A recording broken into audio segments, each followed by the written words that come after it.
programang ito ay rated SPG. Striktong patnubay at gabay ng magulang ang kailangan. Maaaring may masiselang tema, lengguwahe, karahasan, sexual, horror o droga na hindi angkop sa mga bata. Claire, magpaparaya para kay Lynette. Alamin natin. Welcome back sa aking channel. Mga kaganapan sa abot kamay na pangarap. Napaka-intense nga ng mga kaganapan sa abot kamay na pangarap. Sa opisina ni Morgana, nag-usap si Zoe at si Morgana. Hanggang ngayon ay hindi pa din makapaniwala si Morgana na nagkabalikan na si Robert at si Claire. At ang masaklap pa nga ay pinangalandakan na ni Giselle sa lahat na meron na ulit nagpapatibok ng puso nitong si Robert. Inis na inis nga din si Morgana kay Zoe dahil masaya pa si Zoe na nagkabalikan na si Robert at si Claire. Masaya nga daw si Zoe dahil hindi napunta ang daddy niyang si Robert kay Lynette dahil gustuhin pa ni Zoe na mapunta sa iba si Robert dahil ayaw ni Zoe na maging masaya si Lynette at si Annalyn. Lalo pa na ayaw mabuo ni Zoe ang pamilya nitong si Annalyn. Gusto ni Morgana na mapunta sa kanya si Robert. Kahit alam ni Morgana na napakalabong mangyari ang pinapangarap niyang pagbabalikan nila ni Robert.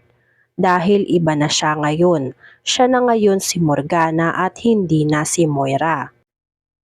Bagay na nilinaw din ni Zoe kay Morgana na iba na ang persona ni Morgana ngayon. Patay na si Moira sa buhay nila. Kaya kailangan na din mabura sa isip ni Morgana ang daddy ni Zoe na si Robert. Pero ayaw pa din ni Morgana. Sa kanya lang daw dapat mapunta si Robert at wala nang iba. Nagpapantasya pa din nga hanggang ngayon si Morgana at umaasa na magiging sila ulit ni Robert. Sa mental institution, patuloy pa din ang pagpapanggap ni Carlos na isa siyang baliw. Dinalaw ni Doc Romualdo si Carlos sa mental.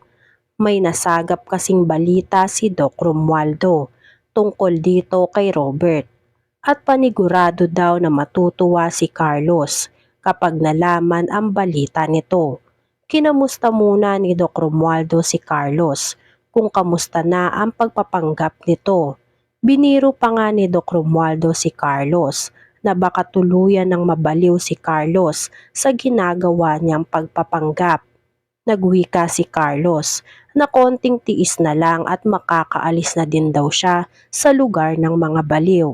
At dahil sa sinabi ni Carlos, binalita na ni Doc Romualdo ang sinadya niya talaga kay Carlos na paniguradong ikatutuwa nito.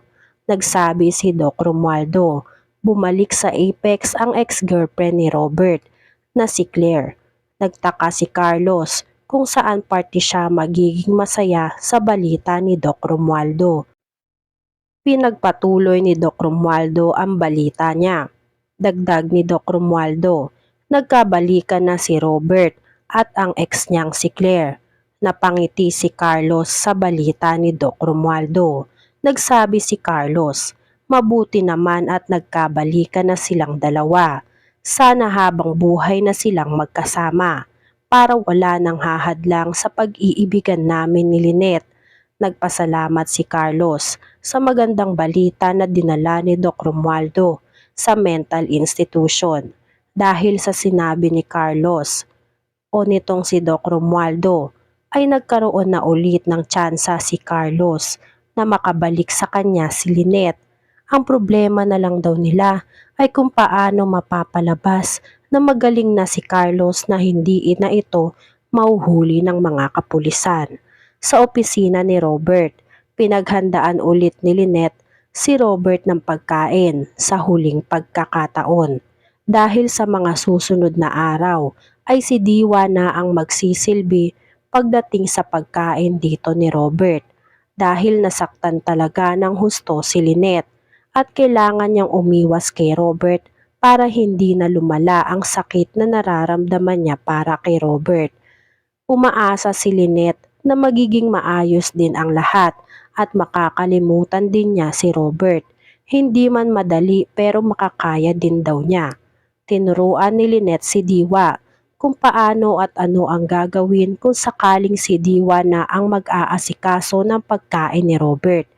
Nagets naman agad ni Diwa dahil napakadali lang din naman itong gawin. Habang nagtuturo si Lynette kay Diwa kung ano ang mga dapat gawing pag-aasikaso kay Robert, ay hindi alam ni Lynette na nakikinig pala sa kanila si Claire. Napag-alaman ni Claire na araw-araw palang inaasikaso ni Lynette si Robert. Tapos ay wala silang label nito. Kaya napagtanto ni Claire na mukhang nagsiselos nga itong si Lynette sa kanilang dalawa ni Robert. Kahit hindi man aminin ni Lynette, ay kitang-kita at halatang halata ito sa bawat kinikilos ni Lynette. Lalo pa at umiiwas na si Lynette kay Robert. Ibig sabihin ay apektado pa din si Lynette sa love life nitong si Robert. Kaya bago pa umalis si Lynette sa opisina ni Robert, kinausap na ni Claire si Lynette. Pumasok si Claire sa loob. Nagulat si Lynette sa biglang pagdating ni Claire. Nagpaalam na si Lynette na aalis na siya dahil may iba pa siyang aasikasuhin, pero pinigil siya ni Claire. Sinabihan ni Claire si Lynette na araw-araw mo palang dinadalhan ng pagkain si Robert. Daig pa daw ang asawa sa pag-aasikasong ginagawa ni Lynette kay Robert kahit wala na sila. Nagimbal si Lynette sa sinabi ni Claire. Pinipilit ni Lynette na umiwas sa kahit anumang gulo ang mangyayari dahil hanggat maaari ay ayaw makaaway ni Lynette si Claire. Kaya minabuti na lang ni Lynette na umiwas. Tinalikuran ni Lynette si Claire, pero hinatak ni Claire si Lynette pabalik at paharap sa kanya. Nagulat si Lynette sa ginawa ni Claire na paghablot sa braso nito. Sinabi ni Claire, "Kinakausap pa kita, Lynette. Yung mga galawan mong yan, alam ko na yan eh. Tama siguro si Morgana nang sinabi sa akin na nangaagaw ka talaga ng lalaki." Sumagot si Lynette, "Hindi totoo yan, Claire. Sinisiraan lang ako ni Morgana dahil malaki ang galit niya sa akin. Okay ako, hindi ako apektado sa inyo. Masaya ako para sa inyo ni Doc RJ." Sumagot si Claire, "Bakit umiiwas ka sa akin? Simula nang maging kami ni RJ, huwag ka nang magsinungaling." Sumagot si Lynette, "Wala kang alam sa nararamdaman ko, Claire. Kaya please lang, bitawan mo ako at aalis na ako."